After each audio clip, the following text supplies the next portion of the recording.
नाज़रीन, अमेरिका का दौरा पाकिस्तान, दौरा वज़ीर आज़म पाकिस्तान बड़ा अहम दौरा है, अहम तरीन दौरा है।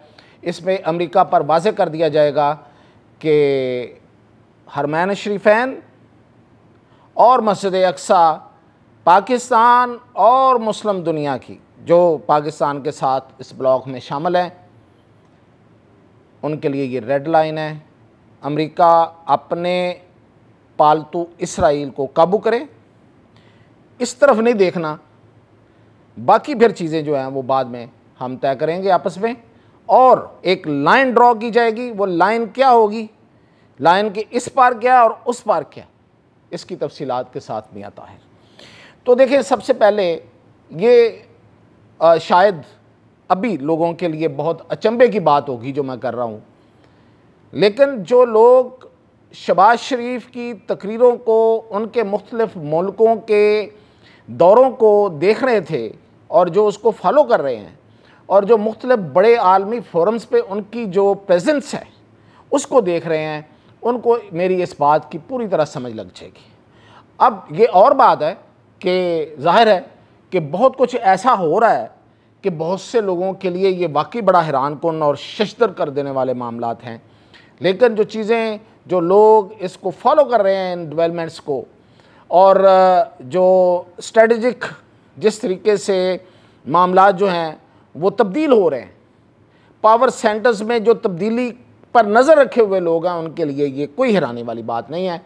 वो ये है कि पाकिस्तान अब ना सिर्फ साउथ एशिया बल्कि मिडल ईस्ट का भी, अब आपको मैं ये लफ्ज़ कहूँ तो बिल्कुल कोई गलत नहीं है कि कायद बन के उभरा है।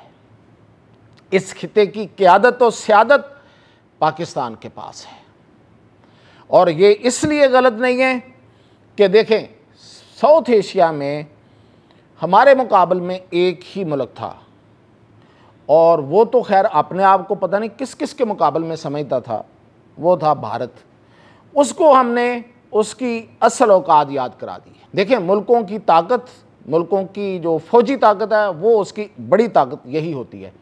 जापान बहुत बड़ी ताकत है, माशी ताकत बहुत बड़ी है, दुनिया की सबसे ज़्यादा बड़ी जो आप मईशत जिसे कह सकते हैं। लोग कहते हैं कि जापान के लोग जो हैं वो 2050 में रह रहे हैं, जबकि बाकी दुनिया जो है 2025 में रह रही है, 25 साल हमसे आगे है। लेकिन जापान को भी अपनी हिफाजत के लिए जब कोई मसला पेश आता है और जब उसको कोई थ्रेट फील होता है तो उसे किसी दूसरी की तरफ देखना पड़ता है, तो वो दूसरा अमेरिका है। तो इसलिए जो भी मुल्क दफाई लिहाज से मजबूत होता है, ठीक है, उसका दूसरा इम्पैक्ट जो है वो आपकी मईशत पे ज़रूर आना चाहिए। मईशत को मजबूत करना इंतहाई ज़रूरी है, लेकिन सबसे पहले दफा के लिहाज से मजबूत होना ज़रूरी है। और यहीं से हमारा जो है ये वाला जो अब टेक ऑफ है वो यहीं से शुरू हुआ, जब हमने दफाई लिहाज से अपने से बहुत बड़े दुश्मन का मुकाबला करके उसको उसकी औकात याद कराई। अब हमारा मुआशी तरक्की भी जो है वो अभी मैं जाके आगे बताता हूँ कि वो भी टेक ऑफ हो रही है। अच्छा, अब ये इस खिते में अपने आप को मनवाया, और कौन है इस खिते में? हम हैं और चीन है, बाकी तो साउथ एशिया में कोई नहीं है। अब पाकिस्तान जो है वो सऊदी अरब का इत्तेहादी है, दफाई इत्तेहादी है, और सिर्फ सऊदी अरब नहीं है, इसमें तो बाकी मुल्क भी आ रहे हैं। अब जैसे जैसे आएंगे, पहले मैं बहुत कुछ बता चुका हूँ कि कौन कौन आ रहा है, अब दोबारा से उनका नाम लेने की ज़रूरत नहीं है।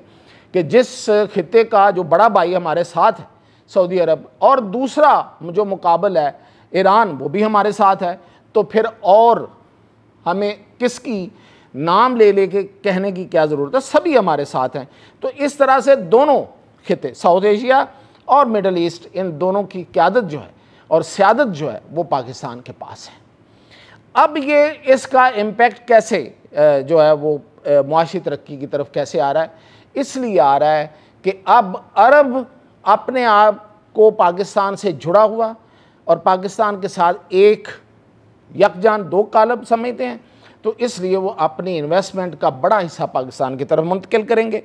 पाकिस्तान की जो तजारत है, जो बरामदात हैं, वो अरबों में ज़्यादा हो जाएंगी, और बहुत से इसके फ़वाइद और इसके असरात और इसकी बरकतें जो हैं वो हमें हासिल होंगी। जैसे कि हमारी जो मैन पावर है उसके लिए सारे दरवाज़े खुल जाएंगे। तो ये जो असरात हैं, इससे हमारी मईशत का टेक ऑफ भी अब हो गया, आप समझें। क्योंकि हमारे साथ अब सऊदी अरब का तेल का मुआहदा, जनरल ज़िया के दौर वाला तेल का मुआहदा वापस आ चुका है। और वो क्या था? वो ये था कि तेल पाकिस्तान को दिया जाएगा और पैसे जब होंगे वो वापस कर दे। मतलब इसका यही है कि होंगे तो कर दे, नहीं होंगे तो कोई बात नहीं, कर्ज़े हसना जिसे कहते हैं, उस पे हमें जो तेल है वो फराहम किया जाएगा। और जब हमारे मुल्क की जो तेल की जो ज़रूरत है वो पूरी होती है तो उसके साथ ही बिजली सस्ती होती है। और बिजली और जो तेल है दोनों सस्ती होने की सूरत का मतलब ये है कि हमारे यहाँ फैक्ट्रियाँ लगेंगी, प्रोडक्शन बढ़ेगी, बरामदात बढ़ेंगी, और यही मुल्क की तरक्की होती है। इसी चीज़ का नाम मईशत है और इसी का नाम टेक ऑफ है। तो ये तो अब आते हैं कि पाकिस्तान अब अमेरिका में, न्यूयॉर्क में क्या कर रहा है। तो पाकिस्तान के वज़ीर आज़म जिस फोरम पे इससे पहले गए हैं, शहबाज शरीफ, उन्होंने अपनी हर तकरीर में उम्मत के इत्तेहाद, खित्ते के इत्तेहाद और जो दबाने वाली कुव्वतें हैं, जो पूरी दुनिया में जालिम कुव्वतें, उनका हाथ रोकने की बड़ी सख्ती से बात की, बड़े ज़ोरदार तरीके से बात की है, बड़ी हिम्मत से बात की है हर फोरम पे।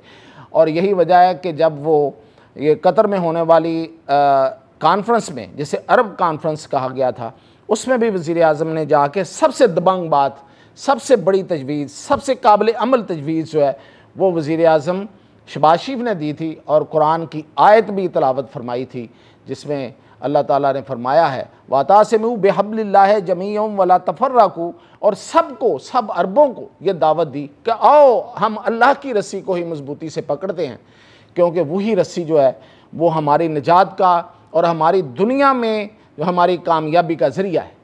तो अब इतनी बड़ी बात करना, अरबों के सामने बैठ के इस तरह की बात करना, एक वाक़तन एक ज़ाहिर है कि आपके पीछे, आपके दिल में, आपके दिमाग में जो अल्लाह ने जो हौसला दिया है, जो ताकत आपको अता फरमाई है, ये उसी का नतीजा हो सकता है। अब ट्रंप को पाकिस्तान दो टोक लफ्ज़ों में ये कहेगा कि देखें, ये जो मस्जिद अक्सा का मामला है, जो रोबियो वहाँ पे मस्जिद अक्सा के नीचे जो सुरंग खोदी गई अलामती तौर पर, उस पर खड़ा हुआ है जाके आपका जो वज़ीर ख़ारजा है, ये हमें काबिल कबूल नहीं है।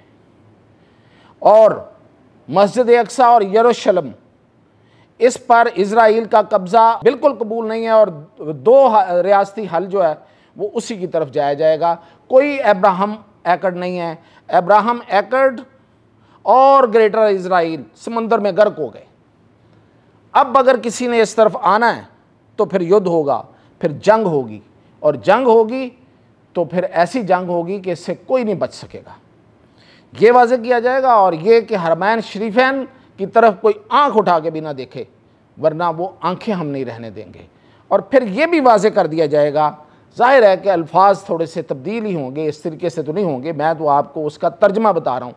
और ये वाज़े भी कर दिया जाएगा कि ये जो दोनों मिडल ईस्ट और जो साउथ एशिया है, इसमें आप सुपर पावर होंगे, आप हैं, हमें उस पर इतराज़ भी कोई नहीं है, लेकिन इसके मामलात अब हमें पूछे बगैर, अब हमारे साथ बात किए बगैर आगे कोई बात नहीं हो। और वहाँ पे जो दो रियासती हल है, दो फ़लस्तीन और इज़राइल का, उस पर पाकिस्तान अपना भरपूर हिस्सा डालेगा।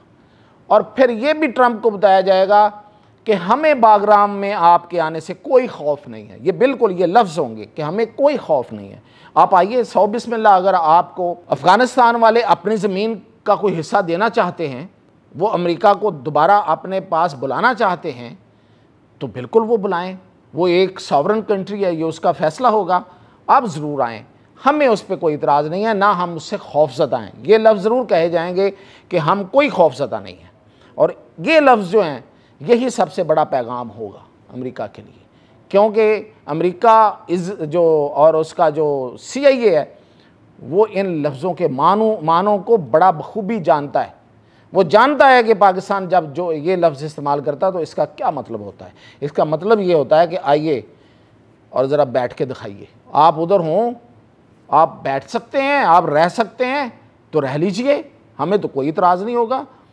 शर्त यह है कि वहाँ रह लेंगे, ये मतलब होगा, ये कहा नहीं जाएगा, लेकिन मतलब ये होगा। तो इसका मतलब जो है वो CIA इसलिए समझती है कि उसने अफ़गानिस्तान में एक अरसे से जंग लड़ी है और उसको पाकिस्तान की अहमियत का, ताकत का और रसाई का भरपूर इल्म है। तो ये है जी पाकिस्तान का जो अगला रोड मैप है, जो अमेरिका के दुनिया की जो अपने आप को सबसे बड़ी सुपर पावर समझता उसके सदर को पहुंचा दिया जाएगा। मज़ीद अपडेट के साथ हाज़िर हूँ।